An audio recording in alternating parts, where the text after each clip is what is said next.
فإن أصدق الحديث كتاب الله وخير الهدي هدي محمد صلى الله عليه وسلم وشر الأمور محدثاتها وكل محدثة بدعة وكل بدعة ضلالة وكل ضلالة في النار. எல்லா புகழும் புகழ்ச்சியும் வணக்கங்களும் ஏக இறைவன் அல்லாஹு ரப்புல் ஆலமீன் அவன் ஒருவனுக்கே என்றென்றும் சொந்தமானது. அவன் தனித்தவன், யாதொரு இணையோ துணையோ தேவையோ இல்லாதவன். அவன் யாரையும் பெறவும் இல்லை, யாராலும் பெறப்படவும் இல்லை, அவனுக்கு நிகராக எதுவுமே இல்லை என்று சாட்சியம் சொல்கின்றேன். அந்த ஏக இறைவனின் சாந்தியும் சமாதானமும் நமது சத்திய தூதர், சன்மார்க்கத்தின் போதகர், நம் உயிரிலும் மேலான நம்முடைய தலைவர் நபிகள் பெருமானார் ஸல்லல்லாஹு அலைஹி வஸல்லம் அவர்கள் மீது என்றென்றும் உண்டாகட்டும். அன்பிக்கினிய சகோதரர்களே, அல்லாஹுடைய மிகப்பெரிய அருளால் மற்றொரு வெள்ளிக்கிழமை அடையும் வரை ரப்புல் ஆலமீன் என்னுடைய ஆயுளையும் உங்களுடைய ஆயுளையும் நீட்டி அருள் புரிந்து இன்றைய தினத்துக்கு அல்லாஹு தஆலா எந்த சபையை கொண்டு சிறப்பை வைத்திருக்கின்றானோ அந்த சிறப்பான சபையிலே மீண்டும் ஒரு முறை ஒன்று சேர்ந்து அல்லாஹுடைய மார்க்கத்திலிருந்து ஒரு சில விடயங்களை அறிந்து தெரிந்து நம்முடைய வாழ்க்கையை சீர்படுத்தி கொள்ளக்கூடிய ஒரு சந்தர்ப்பத்தை ரப்புல் ஆலமீன் எனக்கும் உங்களுக்கும் ஏற்படுத்தி தந்திருக்கின்றார். அல்லாஹ் இந்த சபையை பொருந்தி கொண்டு எங்களுடைய நன்மையை பல மடங்காக்கி நம்முடைய பாவங்களை எல்லாம் ரப்புல் ஆலமீன் மன்னித்து இந்த உலகத்தை விட்டும் பிரிகின்ற நேரத்திலே முஸ்லீம்களாக அல்லாஹ்வுக்கு விருப்பமான அடியார்களாக இறைவனை அடையக்கூடிய பாக்கியத்தை ரப்புல் ஆலமீன் எனக்கும் உங்களுக்கும் தந்தருள் புரிவானாக என்று பிரார்த்தித்தவனாக, அன்பிக்கினிய சகோதரர்களே, இன்றைய ஹுத்துபாவில் அல்லாஹு தஆலா இந்த மார்க்கத்துடைய விடயத்தில் நம்மை அழைக்கின்ற நேரத்தில் அவசரமாக விரைந்து வாருங்கள் என்று ரப்புல் ஆலமீன் அழைக்கக்கூடிய ஒரு அழைப்பு தொடர்பாகவும் அந்த அழைப்புக்கு நாங்கள் எந்த அளவுக்கு மரியாதை கொடுக்கின்றோம், அந்த அழைப்பை நாங்கள் எந்த அளவுக்கு செவிமடுக்கின்றோம், அந்த அழைப்புடைய விடயத்தில் அடியார்களாகிய நாங்கள் எந்த அளவுக்கு ரெஸ்பான்ஸ் உள்ளவர்களாக இருக்கின்றோம் என்பதை நாங்கள் கொஞ்சம் சீர்தூக்கி பார்க்க வேண்டும் என்பதற்காக எனக்கும் உங்களுக்கும் ஒரு அறிவுரையாக அல்லாஹு தஆலா விரைந்து வாருங்கள் என்று அழைக்கக்கூடிய அந்த அழைப்பு தொடர்பாக ஒரு சில விடயங்களை பகிர்ந்து கொள்ளலாம் என்று ஆசைப்படுகின்றேன். அன்பிக்கினிய சகோதரர்களே, அந்த அழைப்பு தான் எந்த அழைப்பு இப்பொழுது விடுக்கப்பட்டதோ அந்த தொழுகைக்கான அழைப்பு. தொழுகைக்காக அழைக்கின்ற நேரத்தில் அல்லாஹு தஆலா இப்படித்தான் நீங்கள் அழைக்க வேண்டும் என்கின்ற வஹீயின் மூலமாக ரசூல் ஸல்லல்லாஹு அலைஹி வஸல்லம் அவர்கள் நமக்கு அதானுடைய முறையை கற்றுத்தந்தார்கள். இப்படித்தான் நீங்கள் அதான் சொல்ல வேண்டும். மக்களை தொழுகைக்காக அழைக்கின்ற நேரத்தில் இன்னென்ன வாசகங்களை சொல்லி நீங்கள் அழைக்க வேண்டும் என்கின்ற அந்த வாசகத்துடைய ஒழுங்கமைப்பில் ஆரம்பத்திலே அல்லாஹ் பெரியவன் என்று நாங்கள் சொல்லுகின்றோம். அடுத்து வணக்கத்துக்கு தகுதியானவன் அல்லாஹ்வை தவிர வேறு யாரும் இல்லை என்று சொல்லுகின்றோம். அல்லாஹுடைய தூதர் முஹம்மது ஸல்லல்லாஹு அலைஹி வஸல்லம் அவர்கள் அல்லாஹ்வுடைய ரசூல் என்கின்ற வாசகம் அதில் இடம்பெறுகின்றது. அதற்கு பின்னால் தான் அழைப்பு வருகின்றது. அல்லாஹ்விடத்திலிருந்து வரக்கூடிய அழைப்பு என்னென்றால் ஹய்யா அலஸ் ஸலா. ஹை என்கிற வார்த்தை, ஹய்யா என்ற வார்த்தை அல்லாஹு தஆலா பயன்படுத்துகிறார். ஹய்யா அலஸ் ஸலா, தொழுகைக்காக நீங்கள் விரைந்து வாருங்கள் என்று அல்லாஹு தஆலா அழைக்கின்றார். ஹய்யா அலல் ஃபலாஹ், வெற்றியின் பக்கம் நீங்கள் விரைந்து வாருங்கள் என்று அல்லாஹு தஆலா அழைக்கின்றார். அந்த மொத்த அதானையும் நாங்கள் எடுத்து பார்த்தால் அதில் அந்த இரண்டு வாசகங்களும் தான் வாருங்கள் என்று அழைக்கின்ற வாசகம். மற்ற எதுவுமே தொழுகைக்கான அழைப்பு கிடையாது. மற்ற எல்லாம் ஒரு ஞாபகம் மூட்டை. உங்களுக்கெல்லாம் பெரியவன் ஒருவன் இருக்கின்றான், அவன் வணக்கத்துக்கு தகுதியானவன், அவனை தவிர வேறு யாரையும் நாங்கள் வணங்கக்கூடாது, அவன் ஒரு தூதரை அனுப்பி இருக்கின்றான், அந்த தூதரின் மூலமாக பல முன்மாதிரிகள் நமக்கு வந்து சேர்ந்திருக்கின்றது என்ற ஒரு ஞாபக மூட்டில் அல்லாஹு தஆலா செய்துவிட்டு தொழுகைக்காக வாருங்கள் என்று அல்லாஹு தஆலா அழைக்கின்றான். அரபியிலே வாருங்கள் என்று அழைக்கக்கூடிய அந்த வாசகத்துக்கு தஆல் என்று சொல்லக்கூடிய வார்த்தையும் பயன்படுத்தப்படும். தால் என்றாலும் வாருங்கள் என்றுதான் அர்த்தம். ஹையா என்று சொல்லக்கூடிய அந்த வார்த்தையும் வாருங்கள் என்பதற்கு பயன்படுத்தக்கூடிய வார்த்தை. ஆனால் இந்த வாருங்கள் என்கின்ற இந்த இரண்டு அழைப்புக்கு இடையில ஒரு வித்தியாசம் இருக்கின்றது. ஹையாங்கிற சொல்லக்கூடிய அந்த வார்த்தையை பயன்படுத்தி ஒருவரை அழைத்தால் அந்த அழைப்பு என்பது ஒரு கட்டளையோடு சம்பந்தப்பட்ட அழைப்பு. அந்த அழைப்புக்கு அவசரமாக நாங்கள் பதில் கொடுக்க வேண்டும். அந்த அழைப்பு 2 தடவைகள் 3 தடவைகள் பல தடவைகள் நம்மை அழைத்தும் வராமல் இருப்பதற்கான அழைப்பு அல்ல. அந்த அழைப்பு நான் சொல்லிவிட்டேன் நீ வந்துதான் ஆக வேண்டும் என்பது போன்று ஒரு கட்டளை அடிப்படையாக கொண்ட ஒரு அழைப்பு. தால் என்று சொல்லக்கூடிய அழைப்பை பொறுத்தமட்டில் நாங்கள் வரலாம், வராமலும் இருக்கலாம். அந்த தால் என்று அழைத்த மனிதர் நம்மிடத்திலே வந்து கெஞ்சி கூத்தாடியாவது வாருங்கள் அப்பான்னு கூட்டிக் கொண்டு போவதற்கு ஒரு சந்தர்ப்பம் அந்த வார்த்தையிலே இருக்கின்றது. ஆனால் அல்லாஹு தஆலா பயன்படுத்தக்கூடிய ஹய்யா அலஸ் ஸலா என்று சொல்லக்கூடிய வார்த்தை இருக்கின்றதே, தொழுகையின் மீது நீங்கள் விரைந்து வாருங்கள் என்று அல்லாஹு தஆலா அழைக்கின்றானே, அந்த விரைந்து வாருங்கள் என்ற அந்த ஹய்யா என்று சொல்லக்கூடிய அந்த வார்த்தைக்கு அல்லாஹு தஆலா நம்மிடத்திலே பல தடவைகள் வந்து மனிதர்களை அனுப்பி நம்மிடத்திலே கெஞ்சி கூத்தாடி நம்மை அழைக்கின்ற அந்த அழைப்பு கிடையாது. அல்லாஹ் ஆர்டர் போடுகின்றான், வந்து சேருங்கள் என்று சொல்லி.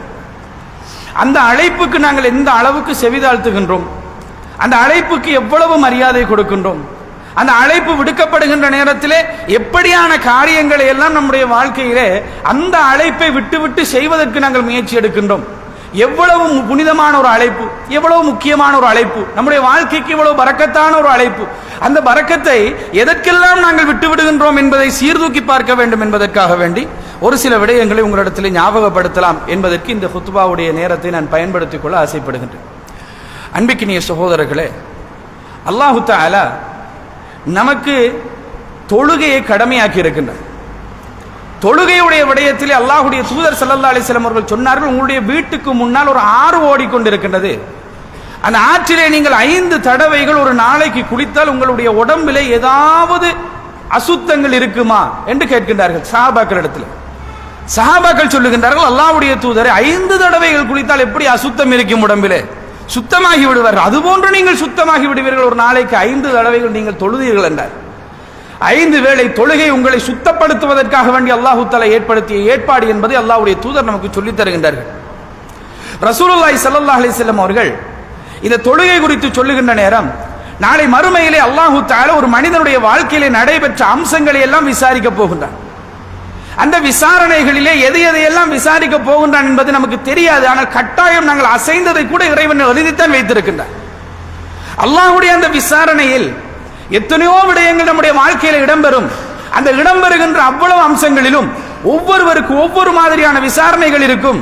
அந்த எல்லா விசாரணைகளிலும் எல்லோருக்கும் பொதுவாக அல்லாஹ் தஆலா முதலாவது ஒரு மனிதனிடத்தில் கேட்க இருக்கின்ற விசாரணை, இரண்டாவது எது என்று நமக்கு தெரியாது, மூன்றாவது என்ன நம்மிடத்தில் கேட்க போகின்றான்னு தெரியாது. எந்த பட்டியலுடைய ஓர்டரிலே அல்லாஹ் தஆலா என் வாழ்க்கையிலே நான் செய்த நன்மைகள், நான் செய்த பாவங்கள், என்னுடைய வாழ்க்கையிலே செய்த தவறுகளை அல்லாஹ் கேட்டு விசாரிக்க போகின்றான் நமக்கு தெரியாது. ஆனால் முதலாவது கேள்வி என்ன கேட்கப்பட போகின்றது என்கின்ற அந்த லிஸ்டை அல்லாஹ் தஆலா நமக்கு தந்து விட்டான் என்பது அந்த சகோதரர்களே, தொழுகை குறித்து தான் அல்லாஹ் தஆலா நாளை மறுமையிலே உங்களிடத்தில் முதலாவது விசாரிப்பான் என்று அல்லாஹ்வுடைய தூதர் ஸல்லல்லாஹு அலைஹி வஸல்லம் அவர்கள் சொல்லுகின்றார்கள். தொழுகை குறித்து என்ன விசாரிக்க போகின்றான் ரப்புல் ஆலமீன்? நான் அழைத்தேன் என்பதை அல்லாஹ் விசாரிக்க மாட்டானா? அழைத்த நேரத்தில் நீ என்ன காரியத்தை செய்து கொண்டு என் தொழுகையை விட்டா என்று அல்லாஹ் தஆலா விசாரிக்க மாட்டானா? நான் அழைக்கின்ற நேரத்தில் நீ செய்து கொண்டிருந்த வியாபாரத்தை விட, நீ செய்து கொண்டிருந்த காரியங்களை விட, நீ இருந்த அந்த இடங்களை விட, என்னுடைய அழைப்பும் அதன் மூலமாக நான் உனக்கு ஏற்படுத்திய தொழுகையும், என்னை வணங்குவதற்காக உனக்கு ஏற்பாடு செய்திருந்த அந்த ஏற்பாட்டையும் அதைவிட பெருமதியான ஒரு அம்சத்தை நான் ஏற்படுத்தி இருந்தும் இது உனக்கு பெருமதியாக மாறிவிட்டதா என்று இறைவன் கேட்க மாட்டான் என்பதற்கு என்ன நிச்சயம்? நம்முடைய வாழ்க்கையிலே அல்லாஹ் தஆலா தொழுகை குறித்து தான் முதலாவது நாளை மறுமையிலே விசாரிக்க போகின்றான் என்றால், தொழுகையை விட்டதை மாத்திரமல்ல அன்பார்ந்த சகோதரர்களே, தொழுகையை தொழுகின்ற மனிதர்கள் அந்த தொழுகையிலே எவ்வளவு நேர்த்தியாகவும் இஸ்திகாமத்தாகவும் அல்லாஹ் தஆலா சொல்லுகின்றானே, அகீமிஸ் ஸலா என்று சொல்லி தொழுகையை நீங்கள் நிலைநாட்டுங்கள் என்று சொல்லி அந்த நிலைநாட்டல் தொடர்பாக நாளை மறுமையிலே அல்லாஹ் தஆலா நம்மிடத்தில் விசாரிக்கத்தான் போகின்றான். அல்லாஹ் தஆலா இந்த தொழுகையிலே நாங்கள் குறைபாடுகளை விட்டிருந்தால் அல்லாஹ் தஆலா என்னையும் மன்னிக்க வேண்டும், உங்களையும் மன்னிக்க வேண்டும். நாளை மறுமையிலே அவனுடைய மன்னிப்பை விட மிக பெரியது எதுவுமே நம்மிடத்தில் கிடையாது என்பார்ந்த சகோதரர்களே. அல்லாஹ் தஆலா நாளை மறுமையிலே நம்மிடத்தில் அதை விசாரிக்க இருக்கின்றான் என்பதை ஞாபகம் வைத்துக் கொள்ள வேண்டும். எனவே தொழுகையுடைய விடயத்தில் தொழ வேண்டும் என்பதை விட முஸ்லிம்களை பொறுத்த மட்டிலே ஜமாத்தோடு பள்ளிவாசலுக்கு வந்து அல்லாஹு தஆலா அழைத்த அழைப்புக்கு மறுமொழி கொடுக்க வேண்டும் என்பது தொழுகையிலே மிக முக்கியமான ஒரு இடம், அல்லாஹ்விடத்திலே விசாரணைக்கு உட்படுத்தப்பட இருக்கின்ற ஒரு இடம் என்பதை நாங்கள் புரிந்து கொள்ள வேண்டும் என்பதற்காக வேண்டி ஒரு சில விடயங்களை உங்களிடத்திலே ஞாபகப்படுத்தலாம் என்று நினைக்கின்றேன். அன்புள்ள சகோதரர்களே, முதலாவது ஒரு சில விஷயங்களை நம்முடைய வாழ்க்கையில் நாங்கள் செய்ய வேண்டும் என்றால், மனிதர்கள் தானே நாங்கள், அதற்கு ஒரு பெருமதி நமக்கு வேண்டும். அது எந்த அளவுக்கு பெருமதியானது என்பதை நாங்கள் புரிந்து கொள்வது மனிதனுடைய மனதை பொறுத்த மட்டிலே, மனிதனை அல்லாஹ் தஆலா ஆக்கி இருக்கின்ற விதத்தை பொறுத்த மட்டிலே அது முக்கியமான ஒரு அம்சம். அதனால்தான் அல்லாஹ் தஆலா எந்த ஒரு இபாதத்தை நமக்கு கற்றுத் தருவதாக இருந்தாலும் அதனுடைய ரிவார்ட்ஸை நமக்கு சொல்லித் தருவார். இன்னென்ன மாதிரியான பெனிஃபிட்ஸ் எல்லாம் உனக்கு நான் தருவதற்காக பார்த்து கொண்டிருக்கின்றேன் என்று. ஸ்பெசிபிக்காக ஒரு சில விஷயங்களுக்கு நமக்கு பெனிஃபிட் சரியில்லை என்றாலும் அல்லாஹ் தஆலா நாளைக்கு மறுமையில சொர்க்கத்திலே இப்படியெல்லாம் நான் உங்களுக்கு ஏற்பாடு செய்திருக்கின்றேன் என்றெல்லாம் அல்லாஹ் தஆலா சொல்லுகின்ற நேரம் அதையெல்லாம் கேட்டு ஆர்வத்தோடு அந்த நடைக்கு பெருமதி இருக்கின்றது. அல்லாஹ்வுடைய தூதர் எந்த இடத்திலும் சொல்லவில்லை, உங்கள் பாத்ரூமிலே வுது செய்து கொண்டு உங்கள் ஹாலுக்கு அல்லது உங்களுடைய பெட்ரூமுக்கு போய் முசல்லாவை விரித்து நீங்கள் தொழுகின்றீர்களே, அந்த தொழுகைக்கு நீங்கள் அந்த பாத்ரூமில் இருந்து பெட்ரூம் வரைக்கும் எடுத்து வைக்கின்ற ஒவ்வொரு எட்டுக்கும் அல்லாஹ் தஆலா பாவங்களை மன்னிப்பான், அந்தஸ்தை உயர்த்துவான் என்கின்ற வாக்குறுதியை தரவில்லை. எதற்கு வாக்குறுதி தந்தார்கள்?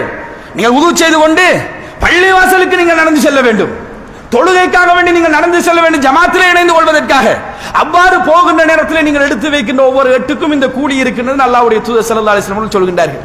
ஜமாத்து தொழுகையிலே யார் ஈடுபடவில்லையோ, ஈடுபடுகின்ற நாட்டம் இல்லாமல் இருக்கின்றார்களோ இழக்கின்றோம் என்பார்ந்த சகோதரர்களே.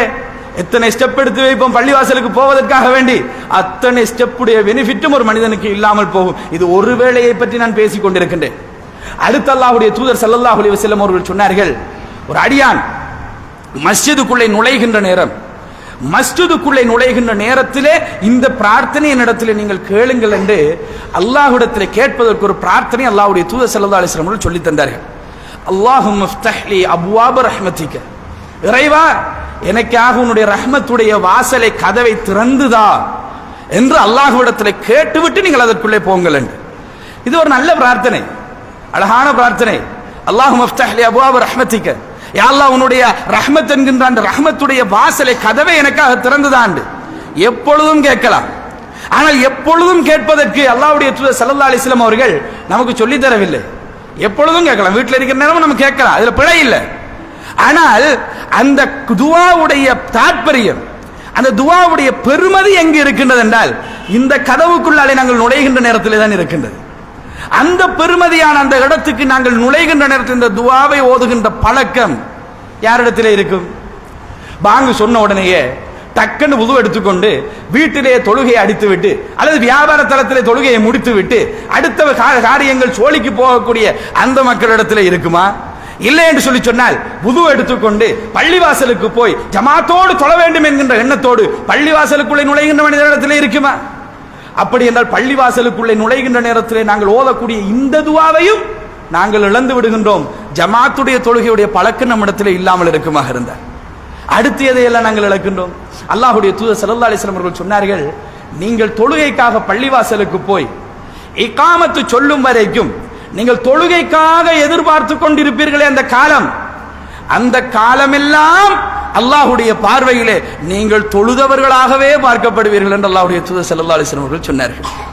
இந்த பாக்கியமும் ஜமாத்தோடு கலந்து கொள்கின்ற எண்ணம் இல்லாமல் வீட்டிலும் அங்கும் இங்கும் கொஞ்சம் டைம் போகட்டும், லேட்டாகி தொழுவோம், இப்பதானே வாங்க சொல்லியிருக்கிறது, இப்பதானே பள்ளியில தொழுதிருப்பாங்க, இப்பவே நம்மளும் தொழ வேண்டிய தேவை கிடையாது என்று சோம்பேறித்தனமாக அதை தள்ளி வைக்கக்கூடிய, அல்லது இப்பதானே பள்ளியில வாங்க சொல்லிச்சு இன்னும் இக்காமத்து சொல்லி இருக்க மாட்டார்கள், அல்லது இப்பதானே இக்காமத்து சொல்லிச்சு 4 ரக்காத்துகள் இருக்குது தானே, ஏன் 4வது ரக்காத்துல சேர்ந்தாலும் எனக்கு ஜமாத்து கிடைக்கத்தானே போகின்றது, ஜமாத்து கிடைப்பது என்று சொல்வதே என்னது? 27 மடங்கு நன்மை எனக்கு பின்னாலே சொல்லுங்க, 27 மடங்கு என்ன? 27 மடங்கு நன்மை எனக்கு கிடைத்து விடும் அல்லவா, அதை நான் எப்பொழுதும் போய் அடைந்து கொள்ளலாம் தானே என்று இந்த 3வது ஜக்காத்திலே 4வது ரக்காத்திலே இணைந்து கொள்வோம் என்று பர்பஸ்லி வரக்கூடியவர்கள், அவர்களுடைய காரியங்கள் வேலைப்படு வேற வழி இல்லாமல் வரக்கூடிய மக்களை நான் சொல்லவில்லை, இனியத்துக்கு அல்லாஹ்விடத்திலே கூடியிருக்கின்றது. ஆனால் பர்பஸ்லி அந்த மாதிரி வரக்கூடிய மக்கள், வேண்டுமென்று அவ்வாறு வரக்கூடிய மக்கள் இருக்கின்றார்களே, ஞாபகம் வைத்துக் கொள்ளுங்கள், அவர்கள் கூட இதையும் இழந்து விடுவார்கள். அவர்கள் அடைகின்ற சில அம்சங்கள் இருக்கலாம், ஆனால் இப்படியான அம்சங்களை அவர்களும் இழந்து விடுவார்கள். காத்து கொண்டிருக்கின்ற நேரம் எல்லாம் அல்லாஹ்விடத்திலே தொழுதவராக கணிக்கப்படும். இன்னொரு செய்தியில ரசூலுல்லாஹ் என்ன சொன்னார்கள் தெரியுமா? அல்லாஹ்வுடைய தூதர் ஸல்லல்லாஹு அலைஹி வஸல்லம் சொல்லுகின்றார்கள், ஒரு அடியான் தொழுகைக்காக காத்து கொண்டிருக்கிறான், இக்காமத் சொல்லும் வரைக்கும் தொழுகைக்காக காத்து கொண்டிருக்கிறான். இன்னொரு அடியான் அவன் வீட்டிலே பாங்கு சொன்ன உடனே வீட்டிலே வுது செய்து வீட்டிலே தொழுது தூங்கி விட்டான். அவ்வாறு வீட்டிலே அந்த கடமையான தொழுகையை தூங்கி விடுகின்ற அந்த மனிதரை விட இதோ காத்து கொண்டிருக்கிறார் இந்த மனிதர் சிறந்தவர் என்று அல்லாஹ்வுடைய தூதர் ஸல்லல்லாஹு அலைஹி வஸல்லம் அவர்கள் சொன்னார்கள். எனவே சிறப்புக்குரிய அம்சம் தொழுகைக்காக காத்து கொண்டிருப்பது யாருக்கு கிடைக்கும்? ஜமாத்துக்கு வரக்கூடியவருக்கு தான் கிடைக்கும். ரசூலுல்லாஹி ஸல்லல்லாஹு அலைஹி வஸல்லம் அவர்கள் சொன்னார்கள், யார் கடமை அல்லாத 12 ரக்காத்துகளை ஒரு நாளைக்கு தொழுகின்றாரோ அந்த தொழுகையில ஈடுபடுகின்ற மனிதனுக்கு நாளை மறுமையிலே அல்லாஹு தஆலா சொர்க்கத்திலே ஒரு மாளிகையை கொடுக்கின்றான். ஒவ்வொரு நாளும் 12 கம்ப்ளீட் பண்ணினால் ஒரு மாளிகை நமக்கு கிடைத்துக் கொண்டே இருக்கும்.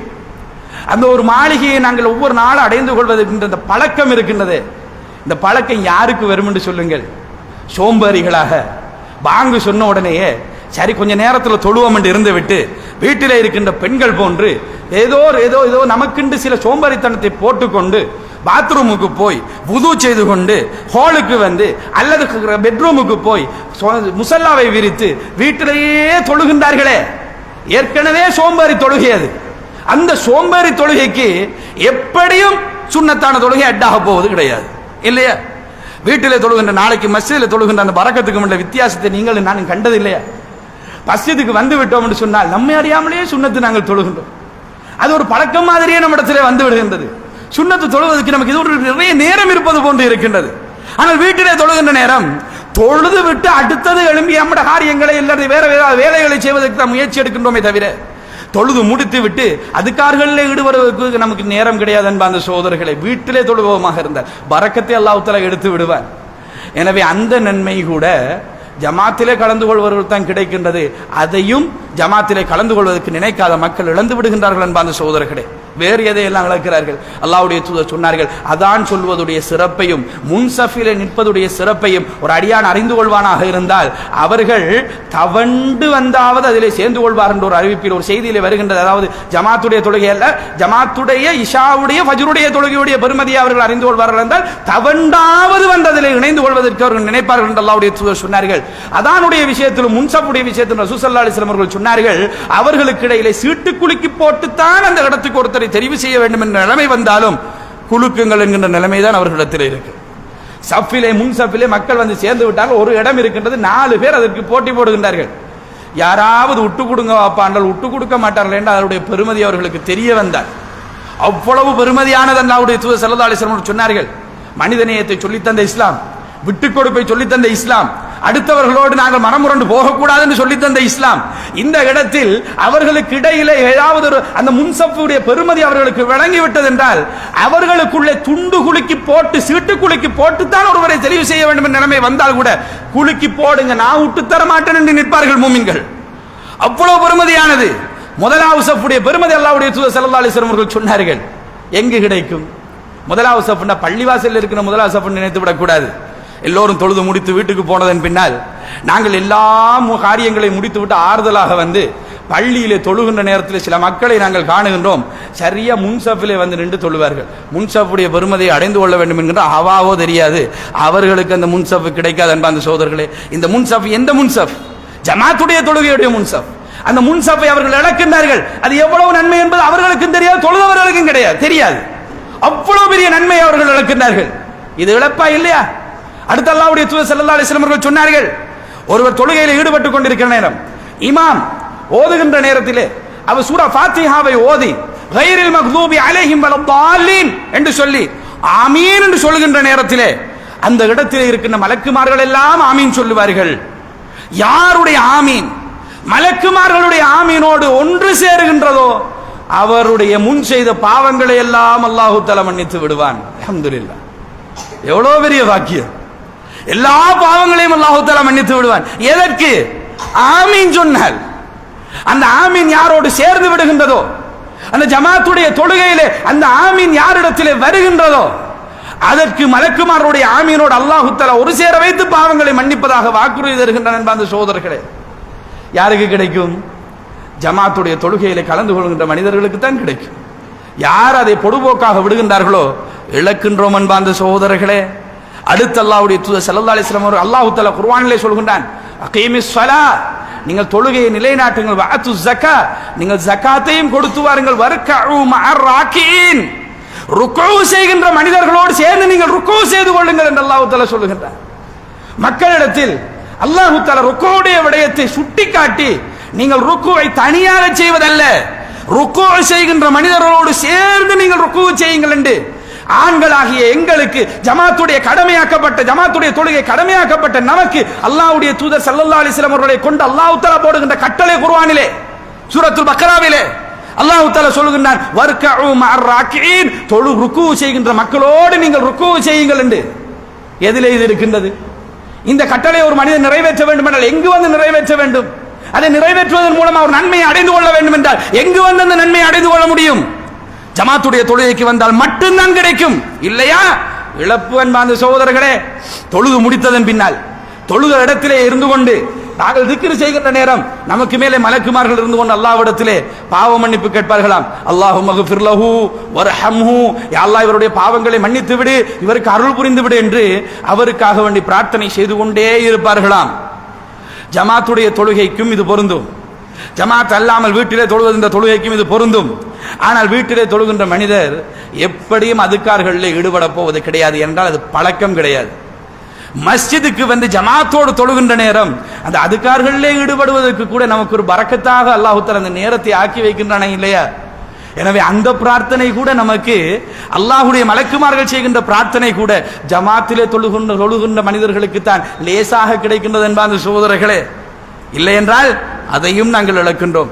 அடுத்து அல்லாஹ்வுடைய தூதர் ஸல்லல்லாஹு அலைஹி வஸல்லம் அவர்கள் சொன்னார்கள், மஸ்ஜிதை விட்டு நீங்கள் வெளியேறுகின்ற நேரத்திலே அல்லாஹும்ம இன்னி அஸ்அலுக மின் ஃபضலிக, இறைவா உன்னுடைய ஃபضல்கள், உன்னுடைய அருட்கொடைகளை எல்லாம் எனக்கு தா என்கின்ற பிரார்த்தனையோடு மஸ்ஜிதை விட்டு நீங்கள் வெளியேறுங்கள் என்று சொன்னார்கள். மஸ்ஜிதை விட்டு வெளியேறுகின்ற நேரத்திலே இந்த பிரார்த்தனையை யார் ஓதப்போகின்றார்? யார் ஜமாத்திலே கலந்து கொண்டாரோ அந்த மனிதர் தான் ஓதப்போகின்றார். வீட்டிலே தொழுதவருக்கு அந்த பிரார்த்தனை கூட கிடையாது என்பார்ந்த சகோதரர்களே. எனவே இழப்புத்தான். அடுத்து ரசூலுல்லாஹி ஸல்லல்லாஹு அலைஹி வஸல்லம் அவர்கள் சபையிலே அமர்ந்திருந்தார்கள்.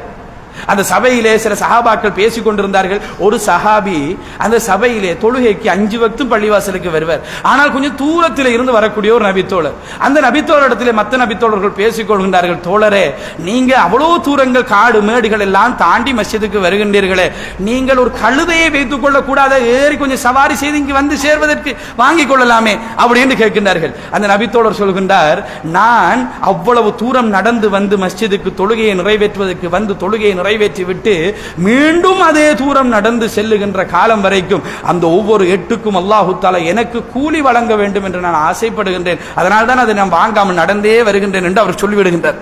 அதை ரசூல் ஸல்லல்லாஹு அலைஹி வஸல்லம் கேட்டுக்கொண்டிருந்து விட்டு ரசூலுல்லாஹி ஸல்லல்லாஹு அலைஹி வஸல்லம் சொன்னார்கள், நீ எதை உன்னுடைய உள்ளத்திலே அல்லாஹ்விடத்தில் எதிர்பார்த்தாயோ அதை அல்லாஹ் உனக்கு முழுமையாகவே தந்து விடட்டும் என்று ரசூலுல்லாஹி ஸல்லல்லாஹு அலைஹி வஸல்லம் சொல்கின்றார்கள். எனவே யாருக்கு இது கிடைக்கும்? வர்றது மட்டுமல்லையா, போய் சேரும் வரைக்கும் நன்மையா? ஜமாத்துக்கு வந்தா தானே போய் சேர்ற கதை இருக்கும் என்பான சகோதரர்களே. வர வேண்டுமே. வந்தோம் என்று சொல்லி சொன்னால் தொழுது விட்டு போய் சேரும் வரைக்கும் இவ்வளவு நன்மைகளை தாங்கியதாக நம்மிடத்தில் இந்த ஜமாத்துடைய தொழுகை வந்து சேருகின்றது. அதனாலோ தெரியாது, அல்லாஹ்வுடைய தூதர் சொன்னார்கள், நீங்கள் தனித்து தொழுவதை விட ஜமாத்தோடு தொழுவது 27 மடங்கு நன்மையில் அதிகமானது. அந்த 27 மடங்கு நன்மை என்கின்ற அளவுக்கு இத்தனை நன்மைகள் இருக்கின்றது. இது எதுவுமே அந்த தனித்து தொழுகின்ற மனிதனுக்கு கிடைக்காது.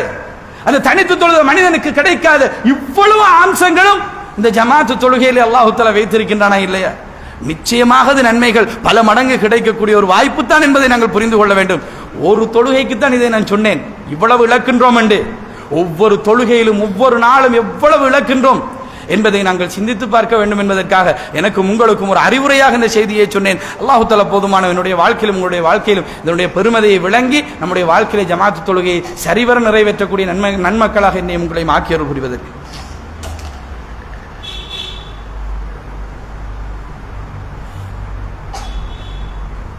அல்ஹம்துலில்லாஹ். இன்னல் ஹம்தலில்லாஹ் நஹ்மதுஹு வ நஸ்தஈனுஹு வ நஸ்தக்ஃபிர் ونعوذ بالله من شرور أنفسنا وسيئات أعمالنا من يهده الله فلا مضل له ومن يضلل فلا هادي له وأشهد أن لا إله إلا الله وأشهد أن محمدا عبده ورسوله أما بعد. அன்புள்ள சகோதரர்களே, இந்த ஜமாத்துடைய தொழுகையை பொறுத்த மட்டில் நம்மிலே அதிகமானவர்கள் ஜமாத்துடைய தொழுகையை தொழுதால் 27 மடங்கு நன்மை, தொழவில்லை என்று சொன்னால் ஒன்று கிடைக்கும் என்கின்ற அந்த நினைப்போடு நாங்கள் இருக்கின்றோமா இல்லையா? நம்முடைய உள்ளத்தில் அந்த அம்சம் அப்படியல்ல பதிய வேண்டும். ஒரு ஆண்மகனாக நாங்கள் இருக்கின்றோம் என்றால் நமக்கு ஜமாத்துடைய தொழுகை என்பது வாஜிப், கட்டாயம். அது சுன்னாவல்ல, சுன்னாவை விட அதிகமானது. அது பாங்கு சொல்லி அழைக்கப்பட்டு விட்டிருந்தால் பதற வேண்டும் நம்முடைய உள்ளம். எங்க எப்ப ஓடி போவது என்பது இருக்க வேண்டும். முண்டியடித்துக் கொண்டு போக வேண்டிய மனநிலைமைகளாக மூமின்களுடைய மனநிலைமை இருக்க வேண்டும். அவ்வாறு இருக்கின்ற அந்த நிலைமையில் ஏதாவது ஒரு நோய், முடியாத ஒரு நிலைமை ஏற்படுவது என்பது வேறு. ஆனால் ஜமாத்துக்கு முழுமையான வாய்ப்பு இருக்க, நம்மால் முடியும் ஜமாத்திலே கலந்து கொள்வதற்கு இருக்க, அதுக்குரிய முயற்சி கூட எடுக்காமல் இருப்போமாக நம்முடைய உள்ளத்தை அல்லாஹ் தஆலா அறிந்தவர். அன்புள்ள சகோதரர்களே, இது எவ்வளவு முக்கியமானது என்பதை விளங்கிக் கொள்வதற்காக வேண்டி சொல்லுகின்றேன். தொழிலுக்காக வேண்டி காரணம் காட்டி, வேற வேற காரியங்களுக்காக காரணம் காட்டி, பிரயாணங்களை காரணம் காட்டி, நம்முடைய வீட்டுக்கு வந்திருக்கக்கூடிய விருந்தாளிகளை காரணம் காட்டி என்றெல்லாம் நாங்கள் பல காரணங்களை சொல்லி நாங்கள் விடக்கூடிய இந்த ஜமாத்துடைய தொழுகை இருக்கின்றதே, அல்லாஹ் என்னையும் பாதுகாக்க வேண்டும், உங்களையும் பாதுகாக்க வேண்டும். இது ஒரு சாதாரணப்பட்ட ஒரு கடமை அல்ல, நமக்கு மிகவும் வலியுறுத்தப்பட்ட ஒரு சுன்னா என்பதை ஞாபகம் வைத்துக் கொள்ள வேண்டும். ரசூல் ஸல்லல்லாஹு அலைஹி வஸல்லம் ஒரு நபித்தோழர் வருகின்றார். அதை விளங்குவதற்காக வேண்டி ஒரு 3 செய்திகளை சொல்லுகின்றேன். அல்லாஹ்வுடைய தூதரிடத்தில் ஒரு நபித்தோழர் வருகின்றார். கண் பார்வை இல்லாத ஒரு நபித்தோழர், அப்துல்லா இப்னு உம்மி மக்தூம் என்று சொல்லக்கூடிய நபித்தோழர். சாதாரண சஹாபி அல்ல இவர், முஸ்லிம்களுக்கு இஸ்லாத்துக்கு மிக முக்கியமான சஹாபி. அல்லாஹ்வுடைய தூதர் மதீனாவுக்கு ஹிஜ்ரத் செய்வதற்கு முன்னாலேயே அல்லாஹ்வுடைய தூதருடைய மார்க்கத்தை எடுத்துக்கொண்டு ஹிஜ்ரத் வந்தவர் மதீனாவுக்கு. ரசூல் ஸல்லல்லாஹு அலைஹி வஸல்லம் அவர்கள் இஸ்லாத்தை கொண்டு வந்து மக்களிடத்தில் போதிப்பதற்கு முன்னால் மதீனாவிலே அல்லாஹ்வுடைய தூதருடைய கொண்டு வந்த அந்த மார்க்கத்தை அல்லாஹ்வுடைய தூதருக்கு முன்னாலே மதீனாவிலே பிரச்சாரம் செய்த மக்கள் 2 பேர். முஸ்அப் இப்னு உமைர் என்று சொல்லக்கூடிய நபித்தோழர், அடுத்து அப்துல்லா இப்னு உம்மி மக்தூம் என்று சொல்லக்கூடிய இந்த நபித்தோழர். இந்த 2 பேரும் முக்கியமானவர்கள். இதில் அப்துல்லா இப்னு உம்மி மக்தூம் என்று சொல்லக்கூடிய நபித்தோழர் கண் பார்வை இல்லாதவர், மிக கஷ்டப்பட்டார். மிக அதிக அளவு அல்லாஹ்விடத்தில் அல்லாஹ்வுடைய மார்க்கத்துக்காக வேண்டி போராடினார்.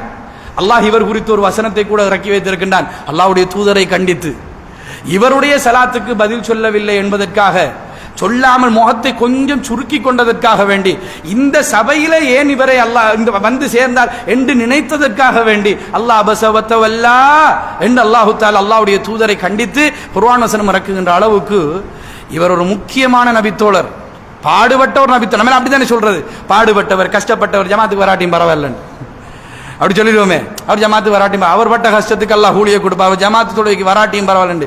இவரை விட யாரும் பாடுபட போவதும் கிடையாது. கண் பார்வை இல்லாத நிலையில், கண் பார்வை உள்ள நிலையில் அல்ல, கண் பார்வை இல்லாத நிலையில் அந்த நபித்தோழருக்கு அல்லாஹ்வுடைய தூதரிடத்தில் வந்து சொன்னார், அல்லாஹ்வுடைய தூதரே, இவ்வளவு காலமும் சொல்லவில்லை, நீண்ட காலத்துக்கு பிறகு கேட்கிற அல்லாஹ்வுடைய தூதரிடத்தில், அல்லாஹ்வுடைய தூதரே, என்னுடைய வீட்டிலிருந்து இரவு நேரத்திலே வர, அவருக்கு என்ன இரவு பகல், பகலும் இரவு தான், ஆனாலும் இரவு நேரத்திலே பாம்பு பூச்சிகள், இந்த நடுவக்காளிகள், இதுக்கெல்லாம் இரவு தானே, அது கொஞ்சம் வெளிப்பட்டு வெளியிலே வருமே. பாதையிலே மதீனாவுடைய சாலைகளிலே நிறைய விஷஜந்துகள் எல்லாம் இருக்கின்றது. அல்லாஹ்வுடைய தூதரே, நடந்து வருவதற்கு கொஞ்சம் அசௌகரியமாக இருக்கின்றது, நான் வீட்டிலேயே தொழுது கொள்ளலாமான்னு கேட்கின்றார்கள். அல்லாஹ்வுடைய தூதர் அந்த நபித்தோழரை பார்த்து, ஒரு கண் தெரியாத ஒரு நபித்தோழர், கண் தெரியாத நபித்தோழருக்கு சலுகை கொடுக்காம ஒரு யாருக்கு கொடுப்பது, நீங்கள் வீட்டிலே தொழுது கொள்ளுங்கள், இரவு நேர தொழுகைகளை நீங்கள் வீட்டிலே தொழுது கொள்ளுங்கள் என்று மகரிபுக்கும் இஷாவுக்கும் நினைக்கிறேன் அல்லாஹ்வுடைய தூதர் அனுமதி கொடுத்து விடுகின்றார்கள். அனுமதி கொடுத்து அனுப்புகின்ற நேரத்திலே போன அந்த நபித்தோழரை கூட்டிக் கொண்டு வாருங்கள் என்று திருப்பி கூப்பிட்டு, இங்கே வாங்கப்பான்னு கூப்பிட்டு கேட்கின்றார்கள். நான் சொன்ன அந்த வார்த்தை ஹய்ய அல ஸலா கேட்கின்றதான்னு கேட்டார்கள்.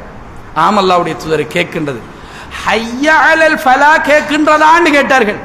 ஆம் அல்லாஹ்வுடைய தூதரை கேட்கின்றது. அப்படி என்றால் நீங்கள் அதற்கு பதில் சொல்ல வேண்டுமே, நீங்கள் அதற்கு பதில் அளிக்க வேண்டுமே. எப்படி வீட்டில் இருக்கலாம்? நீங்கள் அதற்கு பதில் அளிக்க வேண்டும். மஸ்ஜிதுக்கு வந்துதான் ஆக வேண்டும். வீட்டிலே தொழ முடியாதுன்னு அனுப்பிவிட்டார்கள் அல்லாஹ்வுடைய தூதர். யாருக்கு? அந்த நபித்தோழருக்கு. தொழுகையை ஜமாத்தோடு தொழுவது என்பது இன்னமும் இப்படி கொசுவான தட்டி தோளில் நிற்கக்கூடிய கொசுவை தட்டி விடுவது போன்ற ஒரு விடயமாக நாங்கள் நினைத்துக் கொண்டிருக்கின்றோமே. இல்லை அன்பார்ந்த சகோதரர்களே, மூமின்களுக்கு மிக முக்கியமானது. அல்லாஹ்வுடைய தூதர் ஒரு நாள் தொழுகைக்காக வந்து நின்று, சில மக்கள் தொழுகைக்காக வரவில்லை, இஷாவுடைய தொழுகையை நினைக்கின்றேன், தொழுகைக்காக வரவில்லை. அல்லாஹ்வுடைய தூதர் ஸல்லல்லாஹு அலைஹி வஸல்லம் அவர்கள் சொல்லுகின்றார்கள், இந்த இடத்திலே ஒருவரை பாங்கு சொல்வதற்கு நியமித்து, மக்களுக்கு தொழுகை நடத்துவதற்கு ஒருவரை நியமித்து, நாம் விறகுகளை எல்லாம் சேகரித்து எடுத்துக்கொண்டு மதீனாவில் சில மக்கள் வீட்டிலே தொழுகைக்கு வராமல் தூங்கிக் கொண்டிருக்கின்றார்கள், ஜமாத்துக்கு வராமல்.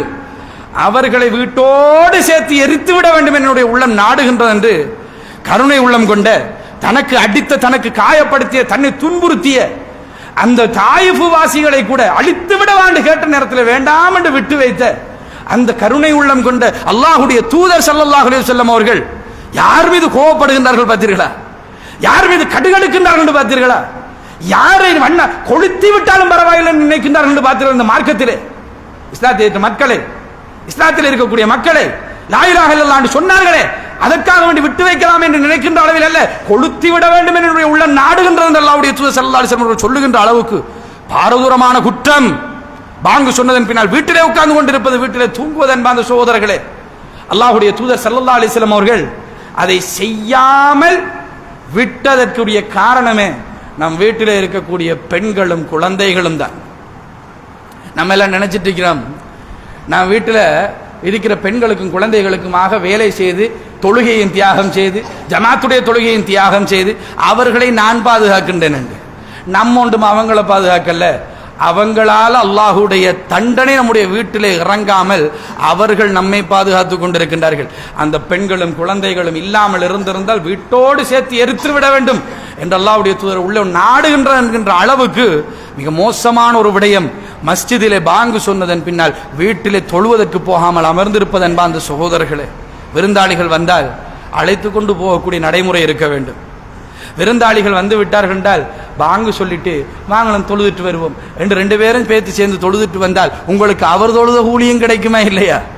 ஏன் அந்த நன்மையை அடைந்து கொள்ளக்கூடாது?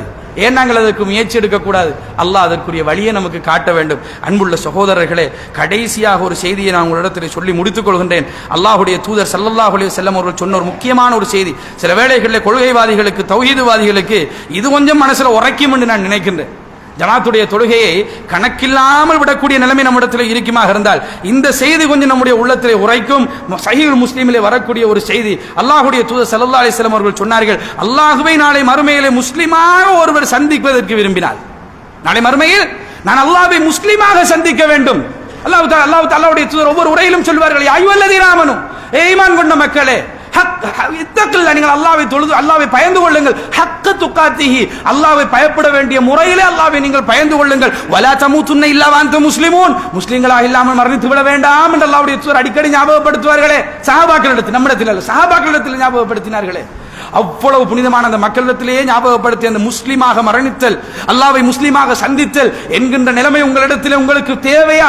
நடக்க வேண்டும் என்று நீங்கள் நினைக்கின்றீர்களா? அல்லாஹ்வுடைய தூதர் சொல்கின்றார்கள், முஸ்லிமாக நீங்கள் அல்லாஹ்வை சந்திப்பதற்கு விரும்பினால் பாங்கு சொல்லி நீங்கள் அழைக்கப்பட்டால் 5 நேர தொழுகைக்காக வேண்டி நீங்கள் தொழுகைக்கு மஸ்ஜிதுக்கு போங்கள், தொழுகையை நீங்கள் பேணிக் கொள்ளுங்கள் என்று அல்லாஹ்வுடைய தூதர் ஸல்லல்லாஹு அலைஹி வஸல்லம் சொல்லுகின்றார்கள்.